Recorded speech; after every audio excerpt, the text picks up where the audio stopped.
मी आदेश बांदेकर आपल्या सगळ्यांचं मनापासून स्वागत करतो. सौ दीपिका स्वानंद दुसाने आणि सौ निधी मितेश वैश्य या दोन कुटुंबांना भेटणार आहोत. आपणा सर्वांना गुढीपाडव्याच्या शुभेच्छा देत असताना अत्यंत आनंद होतो आहे. नाशिकमधल्या आता कुठल्या या माऊली आज पैठणी जिंकणार ते तर ठरणार आहेच, पण त्याचबरोबर महाराष्ट्रातल्या 8 केंद्रांवर लवकरच एक आगळी वेगळी स्पर्धा ज्याचं आयोजन करण्यात आलेलं आहे आणि ज्यामधून महाराष्ट्राची महामिनिस्टर निवडली जाणार. नुसती महामिनिस्टर निवडली जाणार नाही, जी महाराष्ट्राची महामिनिस्टर ठरणार तिला 11 लाखाची पैठणी मिळणार. झी मराठीने हा इतका छान योग जुळवून आणलेला आहे. तेव्हा आता मी उत्सुक आहे हे बघण्यासाठी की महाराष्ट्रातल्या कुठल्या त्या माऊली, कुठल्या त्या वहिनी पटकावणार महामिनिस्टर हा किताब आणि त्याचबरोबर ही 11 लाखाची पैठणी. चला सुरुवात करूया आजच्या गप्पा.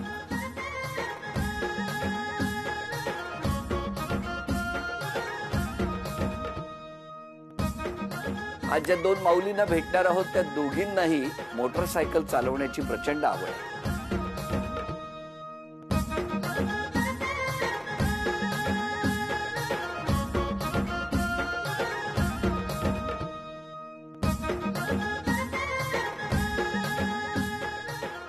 नमस्कार.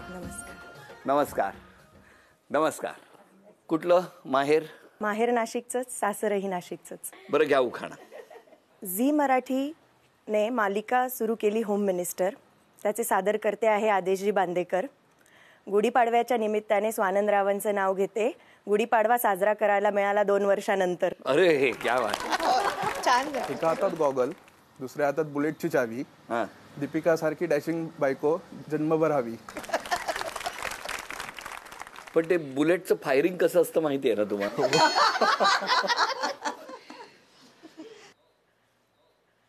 प्रेमाच्या चौकात किती पण फिरा तरीही नाही मिळणार मितेश सारखा हिरा. कसा सापडणार? एक होता तो तुम्ही पटकावला. ताजमहल बनवणारे कारागीर खूप होते कुशल. निधीचं नाव घेतो तुमच्यासाठी स्पेशल. क्या बात. द्या बरं ओळख करून द्या सगळ्यांची. हे माझे मिस्टर. नमस्कार. ही माझी बेस्ट फ्रेंड, माझी मैत्रीण निधी. हॅलो. तिचे मिस्टर मितेश वैश्य. नमस्कार. माझे सासरे. नमस्कार. माझ्या सासूबाई. नमस्कार. माझी आई. नमस्कार. माझी भाची. नमस्कार. तुम्ही द्या आता ओळख करून. ती माझी सासू आहे. नमस्कार. मिसेस मधु वैश्य. हो. आणि ती माझी चाची सासू आहे. नमस्कार. सरला वैश्य. आणि ते माझे क्लोज फ्रेंड आहे आनंद बंग. नमस्कार. आणि प्रियंका बंग. अरे वा वा वा. नमस्कार सगळ्यांना. आणि ते दोघे छोटे आहेत? ते दोघे माझे ट्विन्स आहेत 10 वर्षाचे, सारक आणि सौम्या. बालपण कुठलं? सर मी नाशिकचीच. पण कुठे? नाशिकमध्ये? नाशिकमध्ये सिडको म्हणून पारिजात हॉस्पिटल. तुमचं बालपण?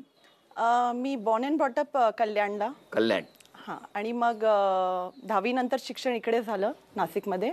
आणि मग तिकडेच कॉलेजमध्ये मी माझ्या मिस्टरांना भेटले आणि मग लग्न इकडे झालं. तुमचं बालपण कुठलं? माझं बालपण नाशिकच.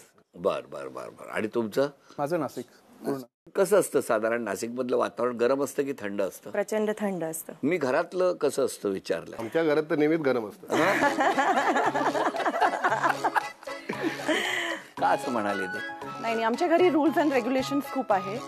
आम्ही जॉईंट फॅमिलीमध्ये राहतो. म्हणजे आमचं पण आणि माझ्यासोबत माझे जेठ जेठानी राहतात आणि एक्सटेंडेड फॅमिली पण राहतात. माझी चाची सासू, 2 चाची सासू राहतात. अच्छा अच्छा. त्यामुळे एकदम सगळं असं शिस्तीच आहे. मग मला तुम्हाला विचारायचंय, तुम्ही दोघे भेटले कुठे? 2017 मध्ये गुढीपाडव्याची रथयात्रा होती पहाटे. त्या दरम्यान नाशिकच्या सगळ्या बायकर्सला बोलवलं होतं. त्याआधी आम्ही सगळे सोलो राईड करायचो आणि निधीच्या हस्बंडला आम्ही दोघे खूप चांगल्या आधीपासून ओळखत होतो. आम्ही बऱ्याच राईड सोबत केल्या होत्या महाराष्ट्रभर.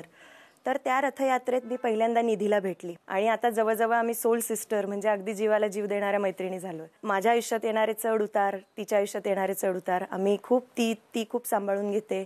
आम्ही एकमेकींना खूप मॉरल सपोर्ट करतो आणि आमची खूप छान फ्रेंडशिप झाली. आता काय हो, कसं काय, कशी म्हणजे एवढी मैत्री टिकली कशी? ॲक्च्युली बाईकमुळे खूप राईड करतो आम्ही सोबत. आम्ही दोघांनी मिळून एक क्लब फॉर्म केला आहे नाशिकमध्ये, बायकिंग क्लब फॉर विमेन. बरं. बायकनी त्याचं नाव आहे. आणि आम्ही दोघी मिळून ते ग्रुप आता चालवतो. म्हणजे आम्ही खूप राईड प्लॅन करतो. पण मग तुम्हाला दोघींनाही विचारतो, बाईक म्हटल्यानंतर तुम्ही कुठली चालवता? आम्ही दोघी बुलेट चालवता. मग ती धडधड धडधड सतत असते, बरोबर की नाही? ढक ढक ढक ढक असं फायरिंग असते. मग ती जी बाईकची धडधड किंवा फायरिंग आहे ते घरात सुद्धा चालतं का? तो आवाज चालतं. मग का सायलेन्सर जरा शांत नको का घरात? तुमचं काय म्हणणं आहे? होते घरात. राईडला जाण्यावरनं होते. राईडला जाण्यावरून ते महत्वाचं कारण आहे. पण मग लग्न तुमच्या दोघांचं कसं जमलं? खरं सांगायचं तर आम्ही एका सोशल मीडियावर म्हणजे इतका वेळ काय खरं सांगायचं म्हणजे? नाही, म्हणजे बऱ्याच जणांना लग्नाबद्दल खूप काही खरं माहिती नाहीये आमच्या. बोला. गुढीपाडव्यानिमित्त बंपर धमाका. बोला. आम्ही 11 वर्षापूर्वी एका सोशल मीडियावर भेटलो आणि मग तिथे फ्रेंडशिप झाली. मग भेटायचं ठरलं आणि मग त्या भेटी मैत्रीत बदलल्या. मग ती मैत्री प्रेमात बदलली. मग आम्ही जन्मबंधनात अडकलो. अरे काय केवढं मराठी कठीण बोलताय ते. काय झालं नेमकं? तुम्ही सोप्या शब्दात सांगा. याच्यात असं होतं की मित्र ऑनलाईन जास्त असायचे, नेटवर असायचे. त्यांनी माझ्या नावाचं अकाउंट ओपन करून ते यांना फसवलं. हिच्याशी बोलायचे. मग मला एक दिवस घेऊन गेले की अरे आपल्याला जायचंय एका ठिकाणी, भेटायला बोलवलं. म्हटलं कोणाला? आणि तुला जायचंय. म्हटलं का? ते म्हटले की असं असं आम्ही तुझं अकाउंट क्रिएट केलंय, एक मुलगी आहे जी तुला भेटण्यासाठी इंटरेस्टेड आहे. म्हटलं मला. मी गेलो तेव्हा. काय झालं? तुम्ही का असं बघितलं? नाही, मला त्या अकाउंट वरूनच भेटण्याची रिक्वेस्ट आली होती. नंतर कळालं की ते हे नव्हते. पण मी कुठलीही रिक्वेस्ट सांगितली नव्हती भेटण्यासाठी. माझे वडील प्रचंड स्ट्रिक्ट असल्यामुळे मी असलं काहीही केलेलं नव्हतं. मग पुढे मग मित्र म्हटले की आपल्याला जायचंय भेटायला. मग म्हटलं ठीक आहे. मग जेव्हा भेटलो मग ठीक आम्ही बोलायला लागलो. मग कॉलेजला आम्ही सोबत होतो. बरं. पण मग पहिल्यांदा कुठे भेटले होते? आम्ही आमच्या घराच्या बॅक साईडला एक हे आहे, कम्प्युटर मित्राचं क्लास आहे. तुमच्या घराच्या? हो. तुमच्याकडे कसं वातावरण होतं? स्ट्रिक्ट होतं? आजोबा स्ट्रिक्ट होते जास्त. मग ते पुढे बघत असताना तुम्ही बंगल्याच्या मागे भेटले. हो ना? बरं जमवलं. आणि मग तेव्हाच होकार झाला? नाही, मग नंतर मैत्री आणि मग नंतर कालांतराने त्यांनी प्रपोज. कालांतराने म्हणजे साधारणतः किती कालांतराने? साधारणतः 2 महिन्यानंतर. 2 महिन्यानंतर? पण लगेच होकार आला म्हणजे? हा, मी होकार दिला. का होकार दिला? असं काय होतं त्या मुलात एवढं? एक माणूस म्हणून स्त्रीला आदर करणारा, स्त्रीला सपोर्ट करणारा, सदैव तिच्या पाठीशी खंबीरपणे उभा असणारा. दुसरी गोष्ट अशी होती यांच्या बाबतीत की यांचं घराणं छान होतं आणि घरातले पण सगळे सुनेला सून म्हणून न मानता मुलगी म्हणून मानणारे आणि सपोर्ट करणारे होते. तर ह्या सगळ्यात फॅमिली सपोर्ट फार महत्त्वाचा असतो, जो मला त्यांना भेटल्यानंतर, त्यांच्याशी बोलल्यानंतर जाणवलं की मला भविष्यात त्यांच्याकडनं सगळा चांगला फॅमिली सपोर्ट मिळेल. घरात येण्यापूर्वी घरातलं वातावरण बिघडलंय हे तुम्हाला कसा अंदाज येतो? मुलांच्या शांततेवरनं. दोघं मुलं शांत असले घरात, समजून घ्यायचं की घरातलं वातावरण तापलेलं आहे. तिकडे जाऊया. तुमचं कसं जमलं? कॉलेजमध्ये 1997 सालीपासून म्हणजे आमची ओळख आहे. बरोबर. ती 2 वर्ष ज्युनियर आहे मला कॉलेजमध्ये. तर ज्यावेळेस तिचं ॲडमिशन कॉलेजला चालू होतं, तर नोटीस बोर्डवर जेव्हा नावं लागतात ॲडमिशनचे, तर ती आणि तिची एक मैत्रीण ते आपले नावं शोधत होते. तर बोर्डसमोर आम्हीच उभं होतो. तर ते नाव शोधून देण्यामध्ये आम्ही हेल्प केली. आणि मग नंतर थोडं. तुम्ही सगळ्यांनाच नावं शोधून देत होता? नाही, मग चांगले लोक असं जरा बघून निरीक्षण करून. असं ठरवलं होतं की कुणाचं नाव शोधून द्यायचं ते? नाही, ते योगायोग झाली ती. आणि समोर ही आली आणि तिचं नाव मला सापडायला एक हे मिळालं, चान्स मिळाला. आणि नंतर मग असंच कॉलेजला वरती खालती चक्कर मारताना नजर भेट व्हायची. आणि मग असंच. नजर भेटीसाठी चक्कर मारत होता की चक्कर मारता मारता नजर भेट होत होती? ऍक्च्युअल नजर भेटीसाठी चक्कर मारत. आज बघा गुढीपाडव्याचा दिवस आहे, त्यामुळे अत्यंत सगळं मनातलं बाहेर पडतं. तुम्हाला अंदाज येत होता? हो, ऍक्च्युली आमचा एक ग्रुप होता, त्याच्यामध्ये हे खूप फेमस होता. लाईक त्याच्याकडे खूप चांगली बाईक होती. मग मला ते अट्रॅक्शन खूप होतं ते बाईकचं. तर मला असं होतं की मला हे बाईक चालवायची आहे आणि म्हणून मी इंट्रो घेतला त्याच्याकडनं. कळलं? लक्षात आलं? खरं प्रेम, पहिलं प्रेम कोणावर होतं? आज पण तसंच चालू आहे. पण मग तुम्ही होकार कसा काय दिला? प्रपोज वगैरे काही केलं का त्यांनी? हो, त्यांनीच केलं होतं. प्रपोज कुठे केलं होतं? कॉलेजमध्येच. अच्छा, कॉलेजमध्येच. मग काय तुम्ही लगेच हो म्हटलं? हो. बाईकसाठी मी वेट करत होती की केव्हा प्रपोज करणार हा. आणि कधी एकदा ती बाईक, हो की नाही? काय त्या बाईक मध्ये जादू आहे हो सगळी. किती वर्ष झाली लग्नाला? माझ्या लग्नाला 15 वर्ष झाली आणि निधीला भेटून मला ओव्हरऑल असे 21 वर्ष झाले टोटल. पण कसा स्वभाव कसा आहे? स्वभाव निधीचा जर तसा बघितला तर ती अतिशय म्हणजे तापमान नेहमी हाय असतो तिथं. का हो, कशामुळे? नाही असं नाही, मी थोडी रिझर्व्ड आहे, जास्त एक्सप्रेस करत नाही, त्यामुळे.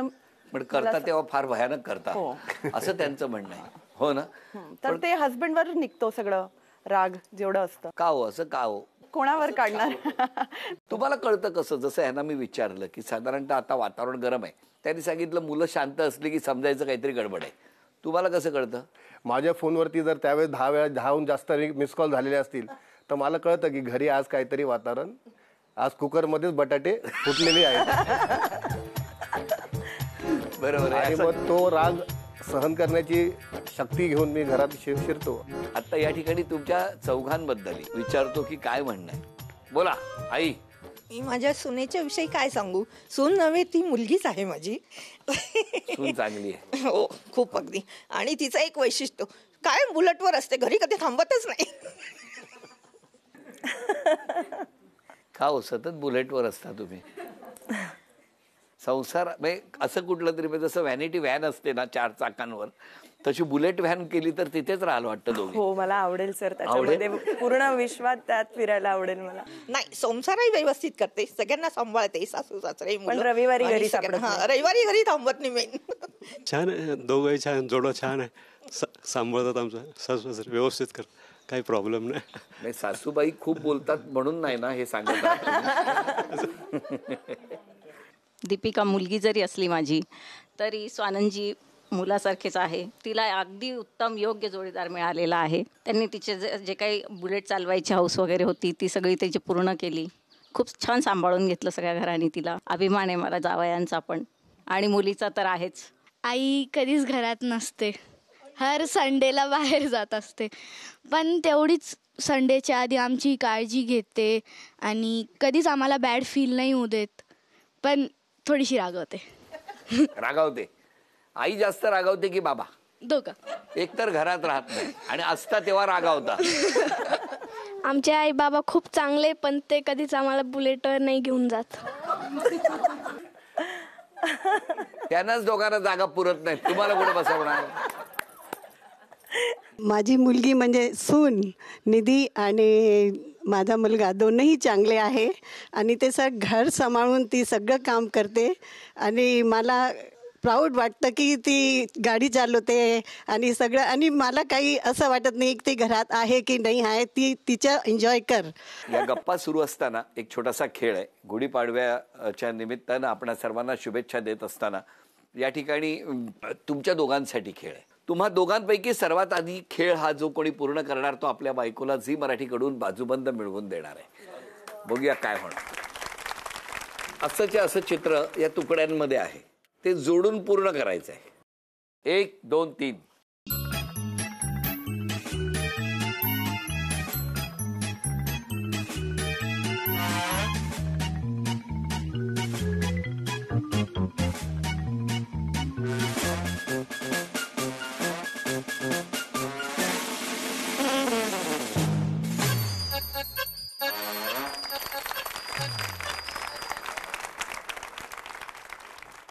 कुणाची दहशत घरात जास्त आहे ते या खेळात. झी मराठीकडून हा बाजूबंद तुम्हाला मिळाला, अभिनंदन. हे चांदीचं नाणं झी मराठीकडून तुम्हाला, झी मराठीकडून चांदीचं, झी मराठीकडून ही भेटवस्तू. मला तुम्हाला विचारायचंय की बऱ्याचशा घरांमध्ये ना बाईक घेण्यावरून एक वेगळी मतं असतात की घेऊ नये, बाईकवर जाऊ नये, बाईकवर फिरू नये. तुमचं काय म्हणणं आहे? काय सल्ला द्याल तुम्ही?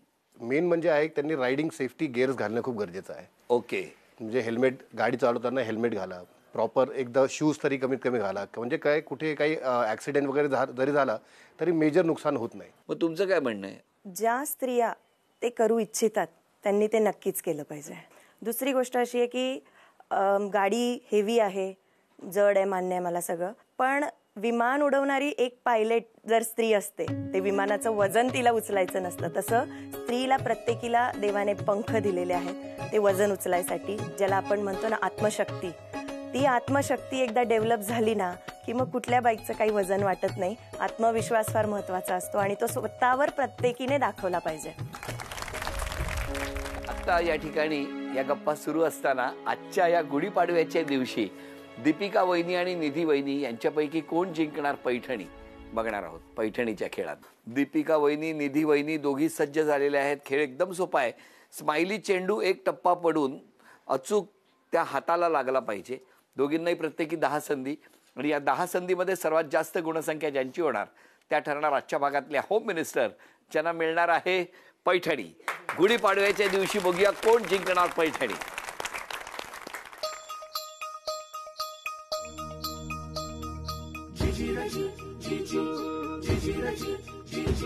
एक,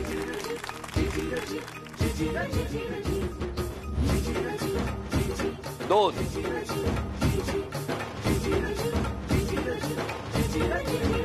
नाही नाही नाही, दोन, नाही. चला, यांची गुणसंख्या आहे 2. Come on Deepika, come on.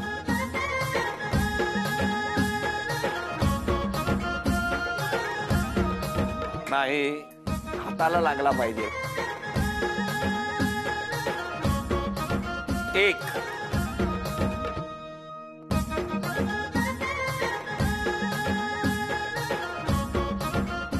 बरोबरी करण्यासाठी संधी आहे आता. उपविजेत्या ठरल्या दीपिका वहिनी, त्यांना झी मराठीकडून हा तन्मणी. अभिनंदन. आजच्या भागात होम मिनिस्टर ठरल्या निधी वहिनी, त्यांना झी मराठीकडून ही सोन्याची नथ. निधी वहिनींना मिळत आहे तथास्तु पुणे आणि कोल्हापूर यांच्याकडून पैठणी. अभिनंदन.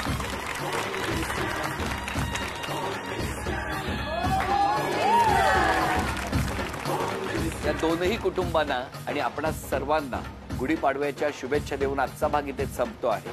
पुन्हा भेटूया अशीच एक पैठणी घेऊन होम मिनिस्टरच्या पुढच्या भागात. नमस्कार.